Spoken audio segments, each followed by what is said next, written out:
Hello, this video will review how to use Microsoft Bookings, which allows you to create a sign-up sheet so that individuals can pick a slot that you've predefined what slots are available, sign up for that appointment time. It will send them a confirmation to their Gordon email. It'll send you a confirmation to your Gordon email, and put them both on your calendar.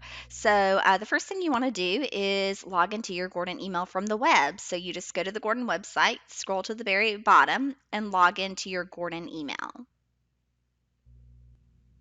Once you're logged into your Gordon email, you're going to come up here to the top waffle in the top left corner. And you can go to all apps if it's not already there, but under all apps, you should see something called bookings. So we'll choose bookings. And then the first thing you want to do is to create a new area. So we're going to come over here to the side and we're going to choose new. And we want to give it a business name and type. You'll notice with bookings, some of the terminology is a little bit odd because it's used almost for like a company or a business. So you just kind of have to look past some of that. So in this case, say that I am making a Autumn's meeting times for students and faculty. So you can just name it. You can name it Gordon State College financial aid meeting times, or residence life meeting with students, or Dr. Allen's meeting time, whatever you want to name it. So we'll continue. It'll set that up for you. And so over here on the side, I have this now set up. If I want, I can add a logo to have a nice little picture if I want to do that. Just upload a picture if you like. And so now over here on the side, we're going to walk through these different areas to set this up. Now, some of this, depending on how you're using it, may or may not apply to you.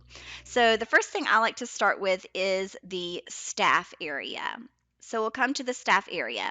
Now, by default, you are the staff person. You are the administrator of this booking. It might be appropriate in some cases for you to add additional staff members. This might be in the case of if we were making a sign up to meet with IT to get IT help. Maybe I want to include other IT members here so that when you book an appointment, you can either choose to pick a certain IT member. So you want to meet specifically with Autumn, specifically with Jared, whoever.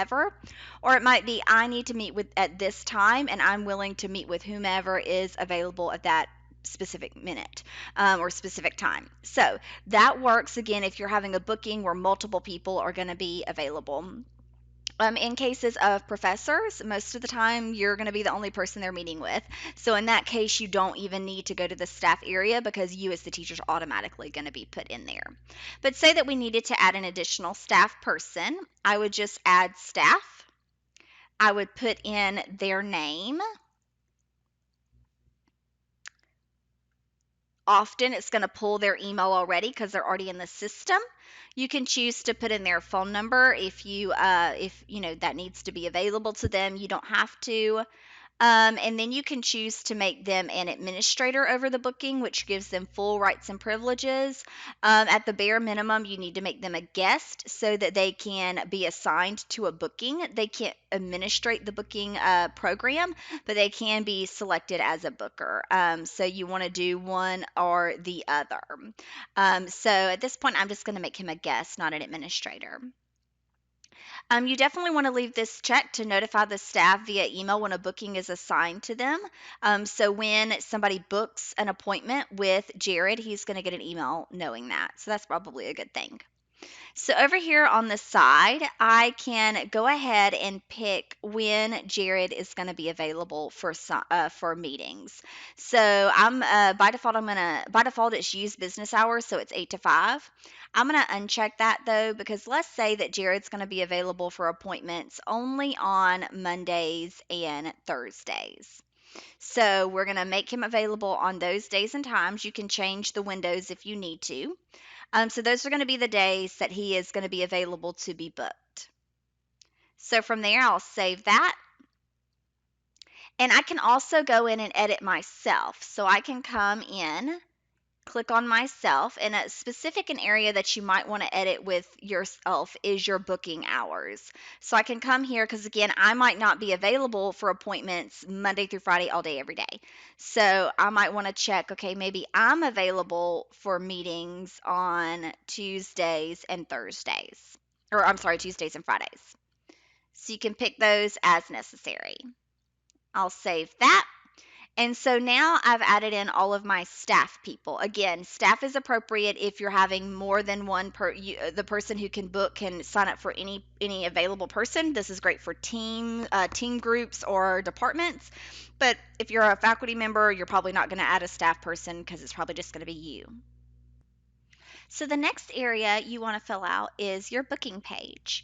So we'll come to booking pages. We're not ready to publish it quite yet. We will in just a minute.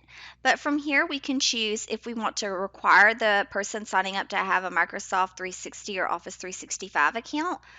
So basically, that's going to make them log in to be able to book an appointment. You may or may not want to do that depending on what you're trying to do. Scrolling on down, you can put in your scheduling policy here. So you can put what the default time increments are going to be. Now you can actually change this later on in just a second to make it specialty, but what are going to be the default time increments? So by default, I'm going to have 30-minute sessions versus 10-minute versus 40 minutes, whatever you like. The lead time is when they must book an appointment. So you can have it to where it must be 24 hours in advance. So they can't book an appointment. They have to book an appointment at least 24 hours in advance, or they have to cancel the appointment at least 24 hours in advance. If you say, I really don't want to do that, within as long as they book 5 hours in advance or whatnot, or 8 hours in advance, I'm fine with that. So you can decide what lead time you're going to be giving with that. Very important are the email notifications. So you do want to notify when they say the business via email, that's you. You are the business. So you do want to get an email when a booking is created or changed, probably just so you can kind of stay up to date. I also like to check this to send a meeting invite to the customer. So they get a confirmation email as soon as they book the appointment, but they also get a meeting invite to put that on their calendar, which is probably very helpful.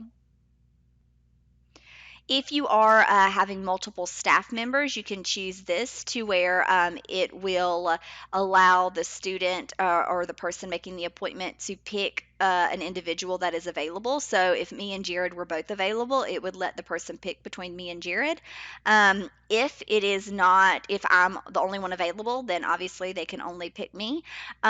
If you don't have this checked, then it just randomly gives it to one of the people depending on if they're both available. Now, this section of availability is very important.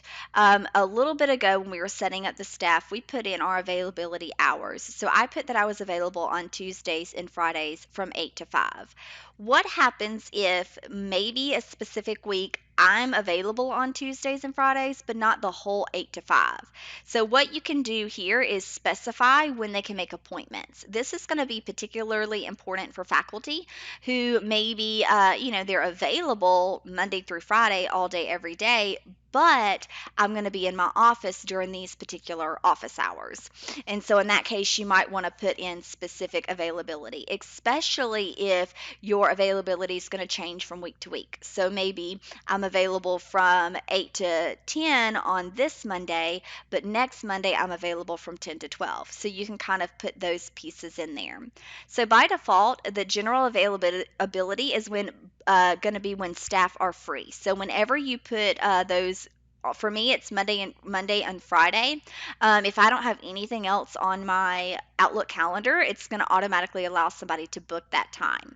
So if I don't want that because I have other things that I didn't put on my calendar that I have to do, I can come in and do custom hours. And then from that, I can put in custom hours. Now, what if you're a faculty member or a staff member, and you know that your availability is going to change? What you would do here is actually X all of these, and then you would come and choose custom hours, and then set availability for a range. So this lets you put in dates. So say that next week, so the 20th through the 24th, I want to put in custom hours. So there, I'm going to be available on Monday, I'm going to be available from 8 to 4. On Tuesday, I'm not available. On Wednesday, I'm not available. On Thursday, I'm not available. And then I'm available from 8 to 2 on that Friday. And then what I can do is set a different availability. So that one was from the 20th to the 24th.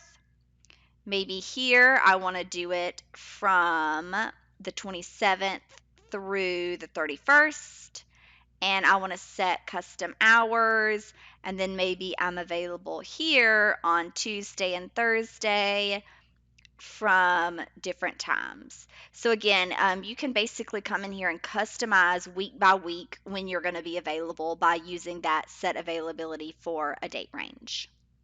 Scrolling on down, you can pick your color if you want a specific color. And then you're ready at this point to go ahead and save. So we clicked publish and notice that it gives you a link for your page. So we'll copy that and let's just check it out and see what it looks like so far. So you have your link, you have your title, and remember that we set those meetings to be an hour. Again, I'll show you in a second how you can change that if you need to, though. And then you can see that you have your different availability dates. So you can choose whatever date, and the students can move to whichever one they want. These are based upon the dates that we had put in. And then notice that here, because I had more than one staff person, they can pick either one. Notice that sometimes I'm available and Jared is, sometimes it's vice versa. It depends on how we set up those times in our session a minute ago. So we're going to pick that person, we're going to pick our time, and then we come down and we fill out this information. And then we would click book. Now, that works perfectly fine. We're ready to go for the most part. But you might say, what happens if I want some people to be able to book 1-hour appointments while I want some people to be able to book 30-minute appointments? Or what happens if I want more information from them? So it'll give them their name, their email, as well as any notes that they want to provide. What if I want more information than that? You can actually continue to edit your booking at this point. But again, at the bare minimum, you're ready to go. But let's say that we want to do some further edits. So what we can do is come down here to services. So far we've done staff and booking, which is all that's really required. But you can come to services. And notice that was where that initial consult was coming from. That's where this is coming from. So we can edit that if we want to. We can come in and we can rename it. So maybe I'm having an advising session. And I can put in a description so that when they click on this eye, it will give them information about what this is.